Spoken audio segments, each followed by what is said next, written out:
Which that part you're gonna probably have to cut it out. Yeah, I got you. Cut it out. But we have been hardwired by evolution. Because if you have a lion running behind you, you're gonna die, right? If you don't want to accept that, screw you. Just leave me alone to die. By the way, this is not medical advice. No, this is not official medical advice. It's just from the heart advice. Welcome to another episode of the Transform podcast. We're here to help you transform your life and change your health, wealth, and relationships.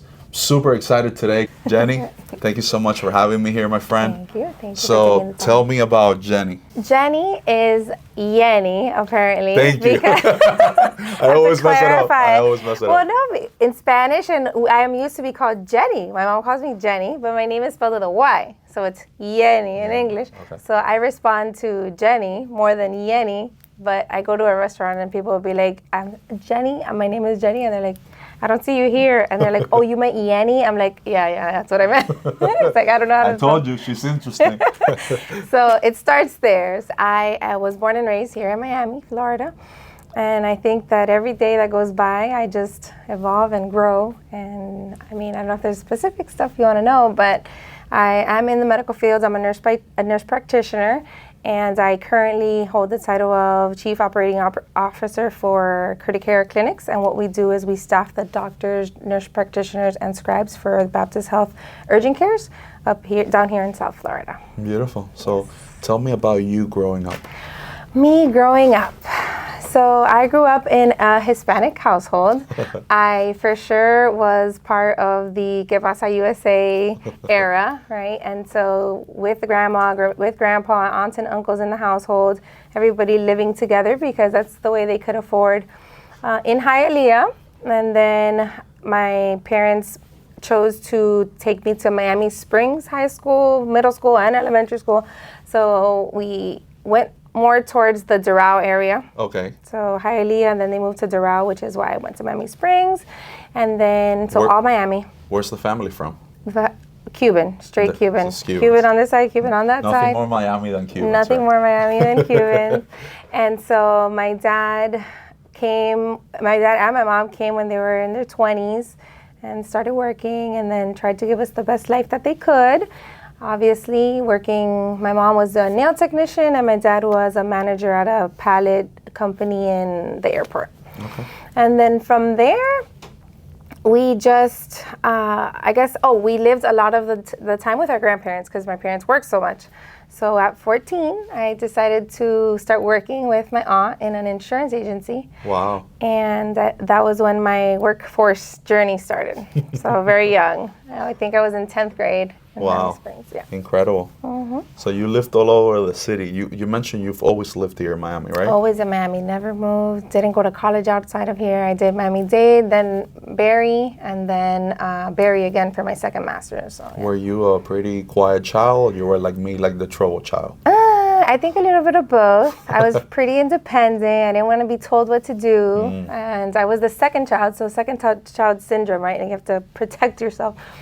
But I do have an older brother who's amazing, and I think that it made me a stronger person. Sure. And it really did make me very, decisive on what I wanted to do very early on. So I guess we'll say in the middle. Very cool. So talk to me about your later years. How did you decide to go into the medical field?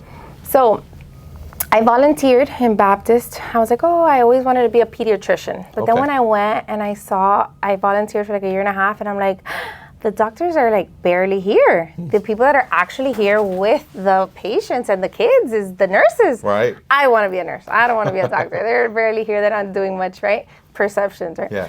So I decided to pursue the nursing. I went and I saw that in Miami-Dade, I can become a nurse in like a year because the associate's degree was in at the time.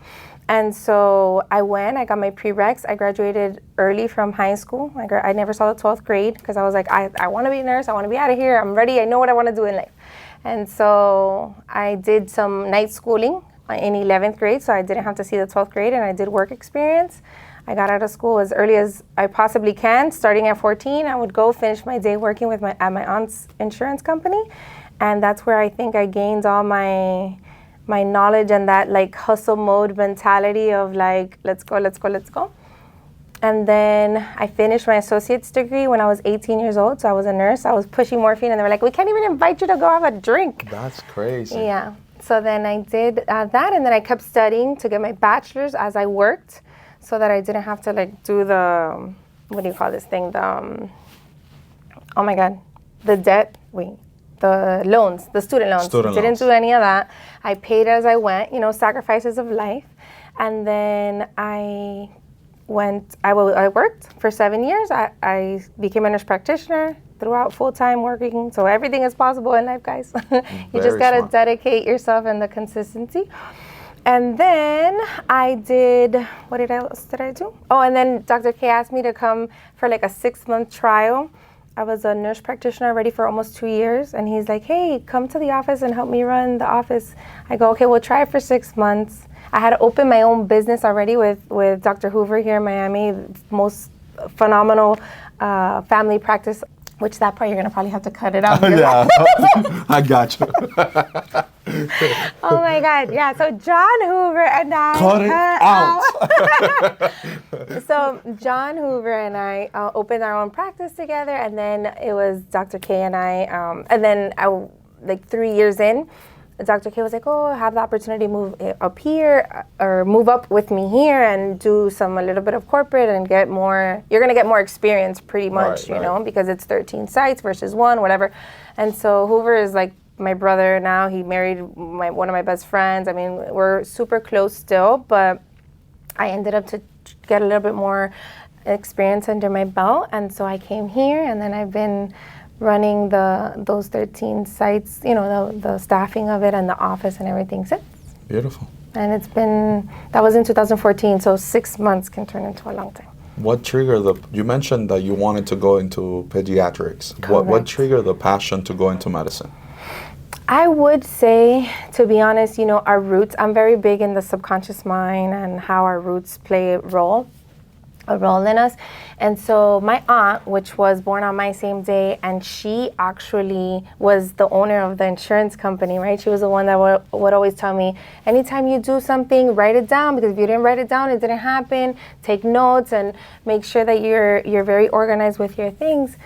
I would always hear her telling me that she wanted to be a doctor in Cuba, but then she came and she's a very negative person, so I was very completely opposite. Yeah, it's not that serious, I just got a call. She's like, oh, we have to call. I'm like, it's not that, let's just call it, make it quick. So I was like her light a little bit, and I think now, this is the first time I actually think back into what, I love kids, I really do, I love kids, even my nieces now, obviously, but at the time, my cousins were 10 years younger than me, so I would look at them like if they were my little babies, and so I think that triggered, plus my aunt saying that she wanted to be, she always wanted to be a doctor, her passion for medicine, and I was like, it would be cool to help people and to like actually make a difference in somebody. And I think that may have triggered it. Because then eventually it didn't really matter if it was peds or not, it just was to help, Right. Yeah. Awesome. So, yeah. We know each other, obviously we know each other, and I consider you like an extremely positive person. Like you get this, like if once you know Jenny, and you're gonna gather this from this episode, you have this aura of, positive energy in you. Yes. Where does that come from? 100% my mom. Okay. My mom is too positive sometimes, right? Like we get, be realistic. Well, I'm positively realistic about the fact that she's she has been a trooper, and everything, you'll say something and, oh, you know what, I'm having a bad day. No, there's no bad days. It's just that, she'll try to change it into a positive. She'll say, the manifestation, she believes in I grew up and there was the book El Secreto, The Secret was everywhere. Okay. She had the $1 million check on our refrigerator, and we're like, Mom, what is that? She goes, that's my check. I'm gonna receive $1 million someday. I can feel it, those manifestation things. She's all about not speaking negative, because unfortunately the more energy that you portray as negative, the more negative the mirroring, right? So I think for sure that now she moved in back with me like maybe a year and a half, 2 years ago, and I see the resemblance more now than ever. And everybody's like, oh my God, you guys are a spitting image of each other. And that is how I can 100% tell you that it did come from her. Like, we had our rough years in our teenage years, like everybody. But that's normal. Where the hormones or whatever. But it's incredible how much I am like her. And she has this energy and drive of no matter what is happening, it could even be like something as sad as death, Like, it's like, okay, what are the positives of this? Did this person, is she resting now? Is she not hurting anymore? Like and that's hard. Yeah. That's hard because we are selfish human beings and we always want people with us, even if they're sick or whatever, And so it's a good thing, I think. You brought me back to my mom. My mom used to be exactly the same way as your mom. Going through the stuff that she went through. Right. Not for a single day she believed that, things were gonna work out the way they worked out, and she was always on a positive note. Absolutely. Like, I would actually bring her my loads and drop it on her, even though she was going through the worst. Like, she still found the strength to like turn around and just be like, Joe, this is nothing. Yeah. In the span of 100 years, this is like a grain of salt. Of course. I always say that kind of stuff. Like, for example, okay, we're going through something, anything, and you're going to be negative, right? That amount of energy that you're taking to be negative, you can also take it to be positive. And you take that energy to be positive about it, and no matter what, even if the outcome isn't what you wanted, so that trajectory was so much nicer and so much full of more euphoria than the negative of it, And then being, this is gonna whatever, and just throwing it, it's night and day. And I feel like if people would grasp onto a little bit of that positivity more in this world, because again, we don't want everybody to be the same, because then obviously it would be boring. But I think that just a little bit more of that positivity is needed, And everything in excess is bad, right? I'm not like, oh my God, I'm gonna go. Yeah, I'm gonna jump up this building. And I'm gonna, right? But at the end of the day, I think that it does impact greatly. Like, positive attracts positive. And so, I mean, you go on TikTok and obviously you stay on something for more than 30 seconds, forget it, the rest of your stuff is all about the same, right? But most of them will tell you, so positive attracts positive. But, You make me think about something I had never thought about.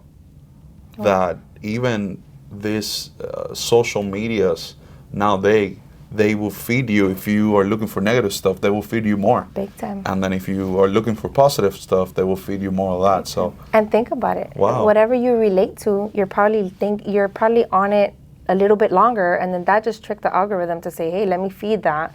And unfortunately, that can take you down a spiral, because even being on that phone, all that dopamine that you're getting, technically it's making you feel good. Yeah. But what content is it? So it's crazy. But that's why the more positive, I think, the better overall, I think. Why do you think there's so much negativity in the world? It's triggered and it's directed a lot by what our upbringing was, and what we hear, and what our parents and all of our generational things, right? Imagine you grow up with a negative, and it's not even their fault, but let's say you grow up with a negative parent, right? And the parent is like, no, that's not gonna work because that didn't work for me. That's not gonna work because it doesn't work for anybody. I mean, who's gonna win the lottery? Like, or something more attainable, right? Like, you're not gonna graduate college because most of Latins don't graduate college, right? Right. So for you to break that off, breaking those chains are the hardest things, I think, and realizing that because you're not doing exactly what your parent or whoever was a successful person did, doesn't make you any less of a human or anything. Like, somebody may be content with making X amount of money, having a kid, and I mean, every day you see it, that people with like all these millionaires, and then they're committing suicide. They're not happy. They have to do drugs why? Because the happiness and that fulfillment from within is not there. They're trying to find happiness in things. They're trying to find happiness in other places where you're not going to find it. And so I think that negativity, unfortunately, is around us all over because of those parents who didn't, it's not the parents' fault, but I'm saying of humanity who didn't know how to say, okay, because you think that way doesn't mean that I have to think that way specifically, and I can turn it a little bit more positive. If I heard you right, it sounds like a lot of the negativity in the world today, as you see it, it's pass down trauma from generation to generation. And people do not know how to break free from this generational chains of abuse, just lack of boundaries, just perspective as a whole. Well. Because let's say my mom was pretty positive, but my dad was very strong in character, like an ogre. And we had issues with abuse and alcohol and all that stuff in the house. So does that mean that I then have to become an abusive father, an abusive husband, and an alcoholic? No. Like, if you say that out loud in your head, all the stuff that I do today and the person I have become is because how my parents brought me up or how society pushed me to be. Like, you would hear how ridiculous that is, and you would change immediately, right? Right, of course, absolutely. So is that what you meant? Yes, and the fact that you did not allow that to happen moving forward, that you cut that chain. And so I think that that's where we need to, I guess, work on more with ourselves, our individual growth, in allowing, not allowing for whatever somebody says to. I don't want to say not be so sensitive, but how do I say nicely and professionally not be so sensitive? Yeah, don't. It's okay. You don't. Like, we weren't. So this is my issue. So I'll give you my perspective on why I feel that the world's so negative today, and that's why I love to have these talks, because everybody's got a different point of view. But I think that in my opinion, the issue is just boundaries. Correct. We have a big issue, especially in the Hispanic households. I think other communities do way better than us in setting like clear standards. This is how I'm going to live my life. That's true. And in easy words, screw you. Right. If you don't want to accept that. Yeah. We have an issue with that. For the longest time, my parents, they wanted me to become a doctor, right? Exactly. And I grew up believing I wanted to become a doctor. Exactly. So if you watch my interview with Brittany, that's how I grew up. But that's not who I was, right? That's not what I really wanted. It was an endless pursuit of either money, status, or the dreams of someone else. But I couldn't say no. And when we have a party and we had somebody that was upset with someone else, like, how do I fix this out now? Because then how can I have these two people here instead of saying, if you don't fix it yourselves, both of you are out of here, right? Exactly. Who do I do best by? Right. And all these things. So as a matter of fact, aside from that, right, I think the biggest issue with negativity in the world is just the lack of boundaries as a whole. And just people just choose to see life in the lenses of, this sucks. Yeah. My aunt is the opposite of my mother. Same thing. This lady, if the sun is bright, it's too hot. Yeah. If it's raining, it's the worst day ever, right? But if you think about it, it's all about choices and perspective. Because if it's sunny outside, you could say, the sun is killing me like my aunt, I'm melting like a stick of butter. Or you could say, what a great day to go to the beach. And I'm working on my vitamin D. Right. Yeah. And if it's raining, you could say, what a crappy day. Or you could say, what a great day to Netflix and chill, right? Something like that. So it's all about perspective, in my opinion. Or do a rain dance, which people don't do enough of. That would be fun. Yeah. Actually, I thought of another one. Tell me. The news. The news. That's what makes everybody very negative. You know what I believe? That inherently, humans are good beings, but we have been hardwired by evolution to think about negative stuff. Why? Because if you have a lion running behind you, you're gonna die, right? Right. If you don't find a cave in the middle of a thunderstorm, you're gonna die. Right. So I think negativity comes automatic to us. That's why it's so much harder to be different. Yeah. I have a person in my life that once told me that it takes maybe 30 years for a tree to fully bloom and not being taken down by a hurricane. Right. But then you could have a fire in a piece of land, and over a week there's weeds all over the place. Yeah. So like the bad stuff just grows automatically, right? If you allow it. Yeah. But then building good behaviors, good habits, a good lifestyle, you know, it could take a whole lifetime. So, but you have to choose to do that. Most definitely. I do not watch the news. There's a lot of times where people are like, you are an illiterate, whatever. Perfect, by all means. I mean, when was the last time that you turned on the TV and you actually laughed at something funny or something that was joyful to watch? No, it's also about wars in the news. The oil prices hitting $100. And even if it's not political, it's like local stuff or whatever that's happening that's negative. Yeah, it's like an so accident much or whatever. negative stuff that unfortunately has to happen anyway. Yeah. Like, I mean, the world is where we are because unfortunately stuff has to happen. So I counteract everything with laughter. How could we, well, I think you just gave me one just now, but how could we become more positive if we're encountering, you know, like a bad situation, maybe a loss? How can we deal with these things we got going on and break free from these things? So personally, I do a lot of comedy. Like, I like to laugh. I make really bad, funny jokes that Me too. and maybe whenever there's something going on, looking at it from a different light, I'm always known as the buffer. So like, let's say two people are arguing and then they'll come in, Jenny. I'm like, okay, well, wait. Is that a story in your head or is that the truth? What if they're thinking about this and and I'm like, the person hasn't even said that. Explain what you mean even deeper than that. Like, give me an example, because I love this concept that you're talking about just now. So give me more.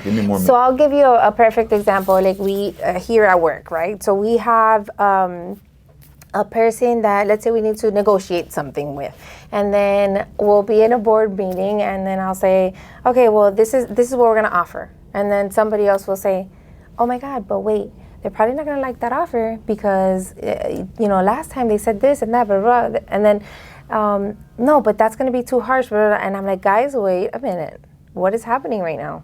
First of all, this person is not here and hasn't even said any of it. They haven't even received this offer yet to even, we just made one story here that's gonna go this way, the other story that's gonna go that way. Like, why is all of this happening right now? And that happens to us even in personal lives, right? Like, we get somewhere, we get to Toastmasters. I think this is a better example than the other one. We get to Toastmasters, and in Toastmasters, we get to, oh my God, I'm gonna be asked to stand up, and I'm not gonna wanna stand up, and and right there, you're already getting sweaty, and they never ask you to stand up, not once in the whole thing. There's a phenomenal quote by Seneca that it says that humans suffer more in imagination than in reality. Big time. Because we make these stories and we anticipate what might happen. It might not even materialize. So that's quite interesting. It's incredible. Like even in a relationship, right? Yeah. Like you're like, oh my God, he didn't call me because he's probably doing this and he's probably doing that, and he went over there, and then like an hour later you pick up the phone. But so where were you? I was napping. Like, person went over here, went over there, did a whole thing, and the person was sleeping in their sleep, in their third dream. Tell me about some of the hard times, maybe at work and business. Tell me about the challenges and how you overcame some of those.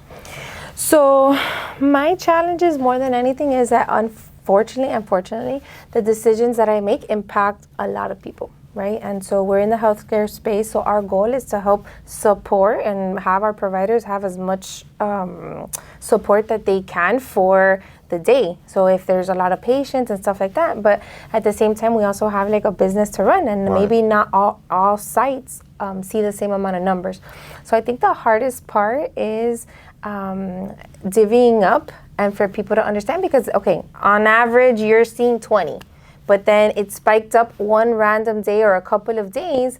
You can't really plan for that day so much in advance because there are those spikes. Like, you open a branch with one teller, and that day te entraron 50 people. Right. How could you control that? Like, you can't control that. And so, but at that moment, that provider or that customer or whatever doesn't care of your analysis process and how you staff and da-da-da-da. They don't care, and with reason, because the world revolves around me, the provider. I'm the one seeing the patient. So I understand that. So then how tackling that is hard, because you have 2 or 3 of them and you're like, I understand 100%. Yes, we're going to try to get you the most help you can, but you also have limited resources. And so you never want to, what I've learned through the years and through the days and as time goes on is that they don't want to hear that. They don't want to hear, oh, listen, our analysis process and why it's staffed the way that it is because of this, and so how could we predict? They don't want to hear any of that. No, they just want to be heard proudly, They just want to be heard.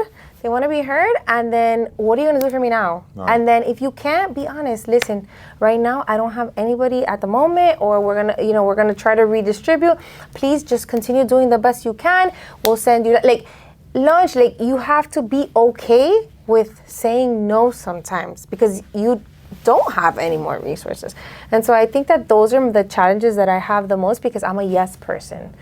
And so I've learned, they got me an executive coach, Marisol Capilan, which if you haven't interviewed her, you have to interview her next. She's on the pipe. There you go. Marisol, dale, it's your turn. Amazing. She has helped me learn how to delegate more, how to become even a better executive. And obviously the personality and that stuff, the emotional intelligence comes with, us as we grow. But that part of being okay when you say no, or not always having the answer, or when somebody comes with a question, being like, well, what do you think? And let them evolve and grow because we feel like I want to resolver el problema, you know? And so we feel like we're doing a service, giving them the answer, but it's a disservice because us in leadership, we want people to grow. We want people to have their own answers. We want people to function without us. To have the tools. If I cannot leave here and things continue to stay functioning, then I didn't do my job. Yeah, absolutely. That means that I was just an octopus doing everything. So I'm learning because, our family upbringing had a familial thing. I struggle with that too We bring sometimes. all of that with us to work. Yeah. The book Boundaries, by the way, I don't know if you've read it. Yeah. Phenomenal. Plug there. But most definitely, it helps and it shows how much that affects us who we are today. And I do a lot of subconscious work, I told you, with my therapist, who's in Argentina, by the way. So she would ask me why I feel like that. Like, why do I feel like I have to be working so much and things of that nature? And I think that it goes back to when I started working when I was 14. It was a family business. And, sometimes it could be perceived that people take advantage more than the others. So my grandmother, the mother of the owner, worked there. So it's almost like, I can get there whatever time I want and stuff like that. And so that was like, oh my God, I would never do that. You would never, yeah. And so that has subconsciously affected me that it's like, and these people are like, woman, you don't have to be on 24/7. Like you have to work-life balance, this and that. And so I've been working on all of that too because now I know where it comes from. Good. Right? And so all of that kind of stuff. But yeah. So how do you get all this insight and all of this awareness? How do you develop that? I think it will be beneficial for all of us. So, how do we become more aware? The one thing that I can say, give your brain time.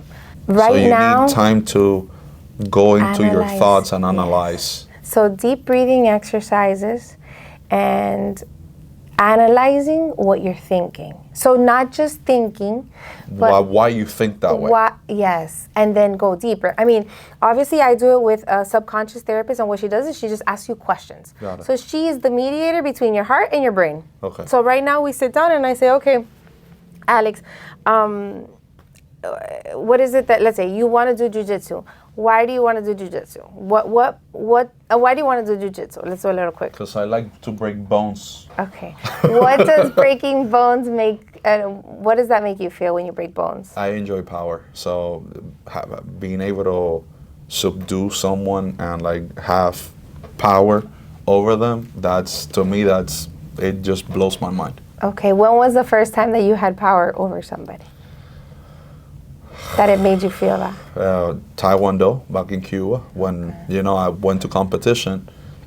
I shouldn't say this, but I kicked some kid in the face and won the fight, and they raised my hand in front of 4,000 or 5,000 people, and I felt like the king of the world. So when you have that hand raised, what do you go try to be in that place and tell me what you felt internally? If I have to answer that in the most honest way, I felt like I did not have to be afraid anymore because my dad was pretty abusive. Okay. So I felt like now I got the tools in my pocket to never be afraid again. Okay. So you see, now if I keep asking you, we're going to get to your dad. Deeper, and then, deeper. Yeah. So giving your brain that time. That's pretty cool. Yeah. And then what you do is pretty much you put that abuse thing, like that's your dad's, not yours, like, which you already did, because obviously you have moved on and you were, pero you knew how to. I still enjoy breaking bones. Exactly. Pero you see, turned it into a positive. You turned it into self-defense. You didn't turn it, because most people, what happens is whatever they see, they mirror, and then you would have been an abusive person to your wife, you know? Yeah, it's a healthy channel. I do not enjoy hurting people. Let me rephrase it. It was a joke. I do not enjoy hurting people, but I do enjoy the power that comes with being skilled and just knowing that you are safe. Correct. Right? And that you can protect, I'm sure and now. Absolutely. And that my circle, it's, if I'm around, you gotta come with a bat or a gun, because otherwise you're screwed. Exactly. Exactly. Tell me about the stuff that you enjoy. What are those things?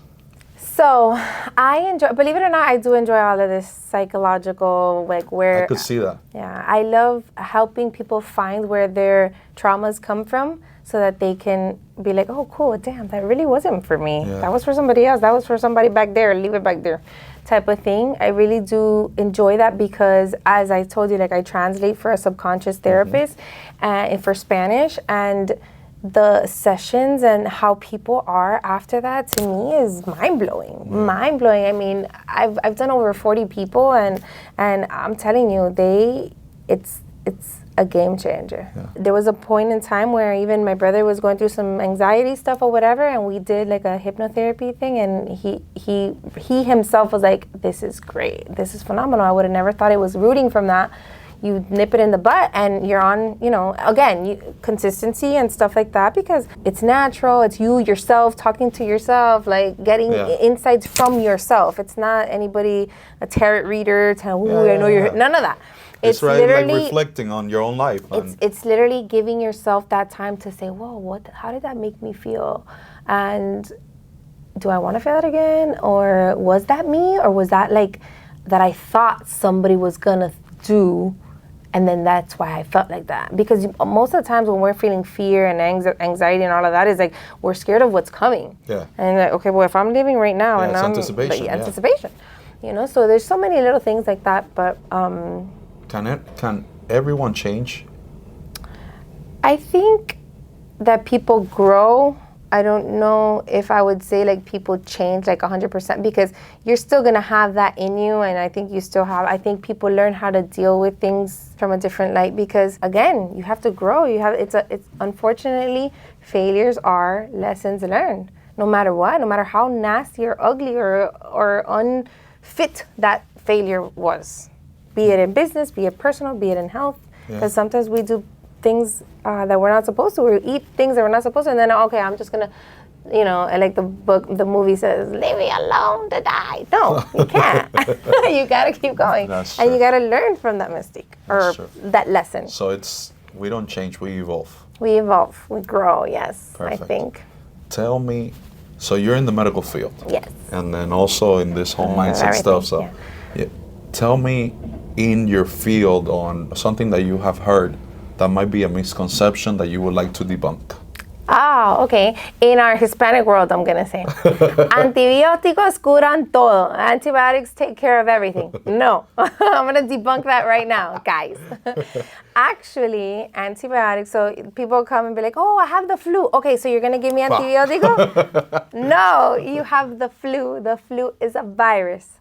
Viruses nothing kills viruses, guys. The viruses, your body, your immune system is what auto-eliminates them. So unfortunately, yes, there is Tamiflu, but Tamiflu is not an antibiotic. Tamiflu is an antiviral. So antiviral for viruses, and an antibiotic is for bacteria. Got it? All right.